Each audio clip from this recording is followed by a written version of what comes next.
Selamat pagi semuanya, Shalom. Senang ya, kira kita bisa berkumpul lagi kembali untuk melaksanakan chapel ya di hari ini setelah libur panjang. Nah, sebelum kita mulai chapel kita, mari kita bersatu dalam doa. Tuhan Yesus Kristus, terima kasih pada pagi hari ini kami dapat kembali berkumpul dari tempat kami masing-masing menggunakan media Teams. Mohon Tuhan yang dapat menyertai jalannya chapel ini dari awal hingga akhir. Berkati juga perangkat dan media yang kami gunakan. Terima kasih Tuhan Yesus, hanya kepadamu kami berdoa dan mengucap syukur. Amin. Oke, ya kita akan mendengarkan sebuah lagu. Ya, semoga dari lagu ini kita bisa terus ya meyakini dan memegang bahwa Tuhanlah satu-satunya harapan kita dan tak ada yang mustahil bagi Dia. Oke, kita akan nyanyikan bersama.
sama-sama ya tetap setia hingga akhir hidup kita.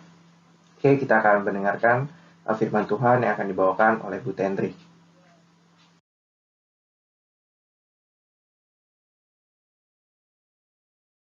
Selamat pagi semuanya. Bersyukur kalau di pagi hari ini kita masih boleh berkumpul bersama-sama meskipun secara virtual gitu ya. Kita bersyukur kalau kita masih boleh bangun dalam keadaan sehat, tidak kurang suatu apapun. Nah, dan tadi sudah dimulai dengan lagu puji-pujian gitu ya untuk boleh mempersiapkan uh, chapel kita di pagi hari ini. Nah, adapun firman Tuhan yang akan sama-sama kita pelajari di pagi hari ini itu diambil dari Yosua 5 ayat 1 sampai ayatnya yang ke-12, yang mana judul perikopnya itu tentang penyunatan dan hari raya Paskah di Gilgal. Nah, oleh sebab itu, sebelum kita sama-sama belajar firman Tuhan hari ini, kita akan persiapkan hati dan pikiran kita terlebih dahulu di dalam doa. Mari kita sama-sama berdoa. Selamat pagi Bapak, Tuhan Yesus yang baik, kami sungguh mengucap syukur untuk setiap berkat-Mu dalam kehidupan kami. Terima kasih Tuhan untuk penyertaan-Mu yang masih boleh kami rasakan hingga pada pagi hari ini. Bapak, sebentar kami akan mendengarkan sebagian dari firman-Mu. Kiranya kami boleh mempersiapkan hati dan pikiran kami untuk kami boleh sama-sama belajar apa yang mau firman Tuhan sampaikan bagi kami pada hari ini. Bapak, kami serahkan waktu ke depan ke dalam tangan-Mu, biar Tuhan yang pimpin dan sertai kami. Di dalam nama-Mu Bapa Tuhan Yesus Kristus kami berdoa dan mengucap syukur. Amin. Oke, nah Ibu akan membacakan apa sih isi gitu ya dari Yosua 5 ayat 1 sampai ayatnya yang ke-12. Dengan judul perikop, penyunatan dan hari raya Paskah di Gilgal. Ketika semua raja orang Amori di sebelah barat Sungai Yordan dan semua raja orang Kanaan di tepi laut mendengar bahwa Tuhan telah mengeringkan air Sungai Yordan di depan orang Israel sampai mereka dapat menyeberang, tawarlah hati mereka dan hilanglah semangat mereka menghadapi orang Israel itu. Pada waktu itu berfirmanlah Tuhan kepada Yosua, buatlah pisau dari batu dan sunatlah lagi orang Israel itu untuk kedua kalinya. Lalu Yosua membuat pisau dari batu dan disunatnyalah orang Israel itu di bukit kulit katan. Inilah sebabnya Yosua menyunat mereka. Semua orang yang keluar dari Mesir, yakni yang laki-laki, semua prajurit telah mati di padang gurun di tengah jalan setelah mereka keluar dari Mesir. Sebab semua orang yang keluar dari Mesir itu telah bersunat. Tetapi semua orang yang lahir di padang gurun dalam perjalanan sejak keluar dari Mesir belum disunat. Sebab 40 tahun lamanya orang Israel itu berjalan melalui padang gurun sampai habis mati seluruh bangsa itu, yakni prajurit yang keluar dari Mesir yang tidak mendengarkan firman Tuhan. Kepada mereka itu Tuhan telah bersumpah bahwa Ia tidak akan mengizinkan mereka melihat negeri yang dijanjikan Tuhan, dengan bersumpah kepada nenek moyang mereka akan memberikannya kepada kita, suatu negeri yang berlimpah-limpah susu dan madunya. Tetapi anak-anak mereka yang telah dijadikannya ganti mereka, mereka itulah yang disunat Yosua, sebab mereka belum bersunat karena mereka tidak disunat dalam perjalanan. Setelah seluruh bangsa itu selesai disunat, maka tinggallah mereka di tempatnya masing-masing di perkemahan itu, sampai mereka sembuh. Dan berfirmanlah Tuhan kepada Yosua, hari ini telah kuhapuskan celah Mesir itu daripadamu. Itulah sebabnya nama tempat itu disebut Gilgal sampai sekarang.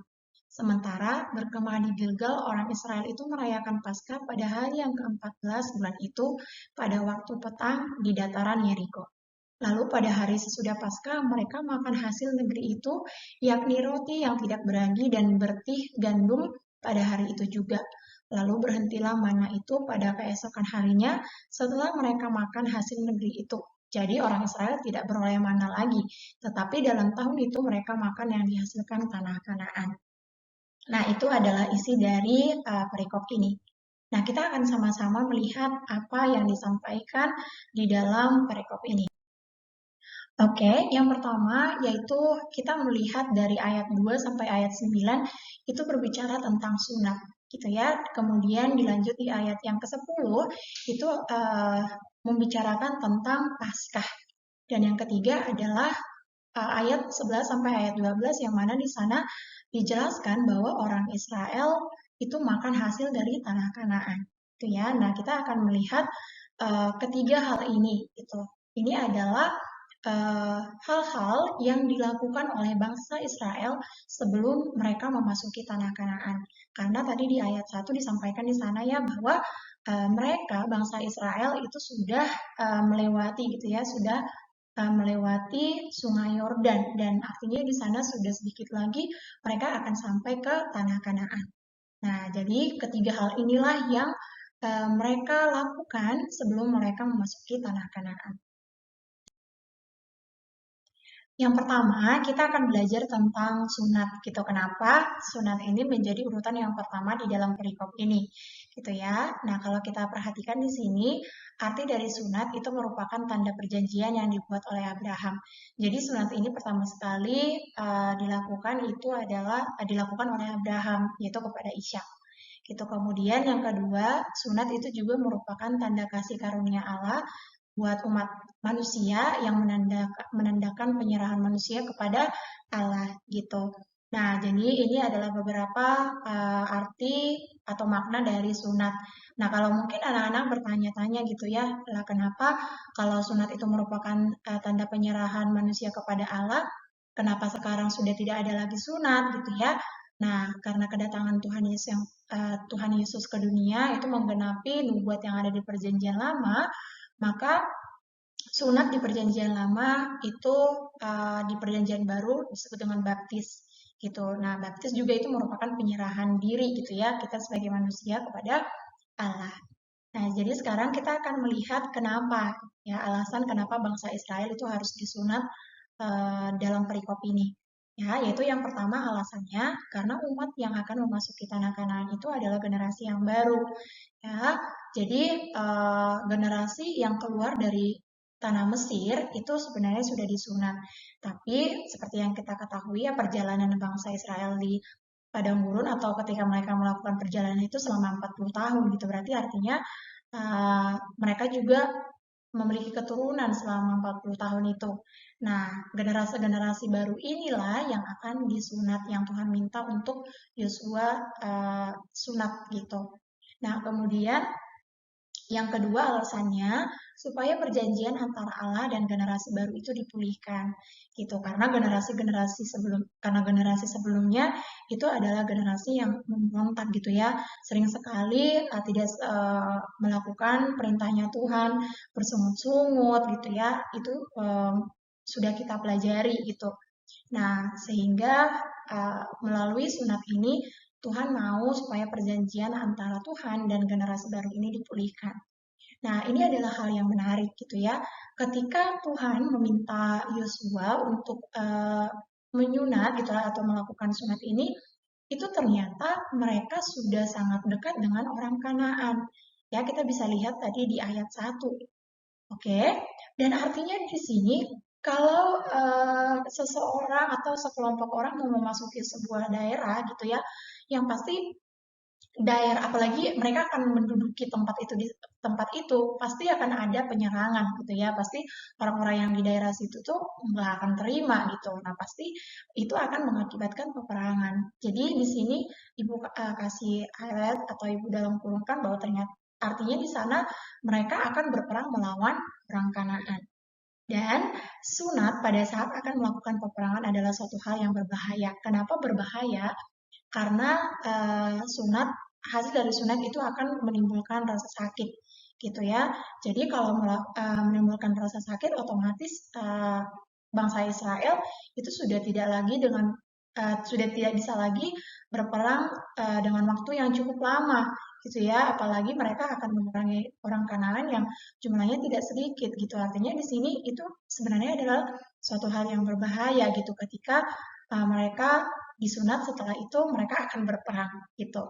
Dari sini kita bisa belajar gitu ya bahwa ternyata begitu bahayanya bagaimana jika nanti orang bangsa Israel disunat kemudian mereka akan berperang dengan orang Kanaan maka mereka pasti akan kalah gitu. Nah, tetapi kita bisa melihat bahwa ternyata bahwa ada Allah gitu ya yang menyertai bangsa Israel gitu. Allah yang meminta untuk Yosua menyunat generasi baru ini pasti Allah yang akan menyertai mereka gitu. Nah, kemudian Yang kedua, itu kita belajar tentang merayakan Paskah, gitu ya. Di ayat 10, di sana Tuhan minta untuk bangsa Israel itu merayakan Paskah. Kalau di dalam perjanjian lama, itu Paskah diartikan sebagai perayaan pembebasan bangsa Israel dari tanah Mesir. Kalau anak-anak ingat ya, di tulah yang ke-10. Nah, ketika Tuhan minta untuk memberikan tanda di tiang pintu bangsa Israel. Nah, itu merupakan perayaan Paskah yang pertama.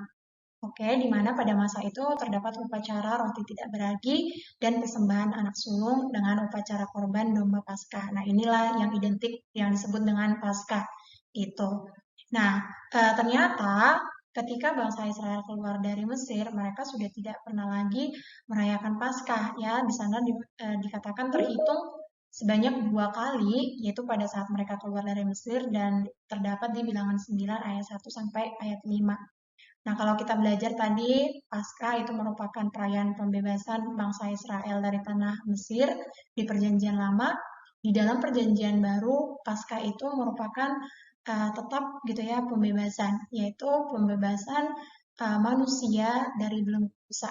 Ya, kita tahu ada pribadi yang mau gitu ya merelakan dirinya turun ke bumi sama seperti manusia gitu ya untuk bisa membebaskan kita dari dosa-dosa kita gitu. Jadi Paskah di dalam Perjanjian Baru itu adalah perayaan kematian dan kebangkitan Tuhan Yesus di kayu salib. Ya, di mana Paskah itu juga merupakan jaminan keselamatan bagi kita umat yang percaya sama Tuhan gitu ya. Di mana melalui Paskah kita mengimani bahwa dosa-dosa kita sudah ditebus melalui kematian Tuhan Yesus di kayu salib. Nah, itu yang kita lihat yang kedua gitu ya, yang Tuhan minta untuk bangsa Israel lakukan. Nah, kalau kita lihat urutannya, itu yang pertama adalah sunat, kemudian merayakan Paskah, gitu ya. Tadi sunat itu adalah pemulihan, gitu, artinya tanda gitu bahwa uh, mereka itu adalah miliknya Tuhan. Seperti mereka menyerahkan diri sebagai miliknya Tuhan. Nah, kalau kita lihat tadi di Perjanjian Baru itu sebagai baptis, gitu ya. Yaitu di mana ketika kita dibaptis artinya kita menyerahkan diri kita sepenuhnya kepada Tuhan bahwa kita ini adalah miliknya Tuhan. Ya, artinya adalah penyerahan. Oke, kemudian setelah kita menyerahkan diri kita sama Tuhan, maka kita bisa merayakan Paskah. Ya, merayakan Paskah artinya kita merayakan bahwa kita ini sudah bebas dari belenggu dosa, gitu ya, bahwa kita sudah dibebaskan oleh Tuhan, diberikan anugerah keselamatan melalui kematiannya di kayu salib. Itu jadi sunat dulu baru kita bisa merayakan Paskah. Kita menyerahkan diri dulu kepada Tuhan, baru kita bisa percaya dan mengimani bahwa Tuhan itu adalah Kristus itu adalah uh, penyelamat kita atau Kristus itu yang menyediakan anugerah keselamatan itu bagi kita. Nah, itu yang bisa kita pelajari. Kemudian yang ketiga itu adalah makan hasil tanah Kanaan. Itu ya, itu terdapat di ayat 11 sampai ayat 12. Yang mana di sana ketika bangsa Israel keluar dari tanah Mesir selama dalam perjalanan kan mereka tidak pernah bercocok tanam gitu ya. Jadi mereka tuh selalu mengharapkan mujizat dari Tuhan ya di selama mereka berada di padang gurun. Akan tetapi setelah mereka akan sampai ke tanah Kanaan, Tuhan bilang bahwa mereka akan mengusahakan sendiri tanah Kanaan itu karena tanah Kanaan itu adalah tanah yang subur yang bisa memenuhi kebutuhan mereka. Yang artinya di sana bahwa Tuhan tidak lagi menunjukkan mujizat bagi mereka, tapi mereka yang akan mencari sendiri gitu karena Tuhan sudah menganugerahkan tanah yang subur untuk mereka boleh kelola gitu. Nah, jadi dari beberapa sedikit penjelasan Ibu tadi, apa sih yang bisa kita pelajari? Gitu ya. Di sini kita bisa melihat urutannya. Kita melakukan sunat dulu, kemudian kita bisa merayakan Paskah, dan mana hasilnya itu adalah kita akan makan hasil tanah Kanaan, artinya kemakmuran ada di sana. Gitu. Itu yang pertama, kita melakukan sunat, tadi sudah disampaikan di sana kita menyerahkan diri kita seutuhnya sama Tuhan. Kita percayakan seutuhnya hidup kita sama Tuhan. Gitu ya, ketika kita dibaptis, artinya kita menyerahkan diri kepada Tuhan. Kemudian setelah kita menyerahkan diri kita sama Tuhan, maka kita percaya akan kematian dan kebangkitan Kristus sebagai keselamatan bagi kita, sehingga kita bisa merayakan Paskah. yang mana di sana ada pengharapan gitu ya. Ketika kita percaya beriman bahwa ada anugerah keselamatan yang Tuhan berikan melalui kematian Yesus Kristus, ada pengharapan di sana. Kemudian setelah kita mengimani, maka hasilnya itu akan bisa terlihat gitu. Orang yang percaya sama Kristus dan orang yang tidak percaya sama Kristus itu akan beda. Itu ya akan beda dalam kehidupannya. Orang yang percaya sama Kristus itu akan selalu ada dalam pengharapan. Gitu ya. Dia akan menggunakan talenta yang sudah Tuhan kasih, kemampuan yang sudah Tuhan kasih untuk bisa menghasilkan apa yang menjadi kebutuhannya dia gitu ya. Tetapi lain cerita kalau seseorang yang belum percaya sama Tuhan, itu pasti dia akan selalu menunggu apa yang bisa Tuhan lakukan, apa mujizat yang akan Tuhan lakukan gitu, tanpa dia tahu bahwa sebenarnya Tuhan sudah memberikan bekal loh untuk dia gitu ya, untuk bisa mengusahakan apa yang Tuhan percayakan buat dia gitu.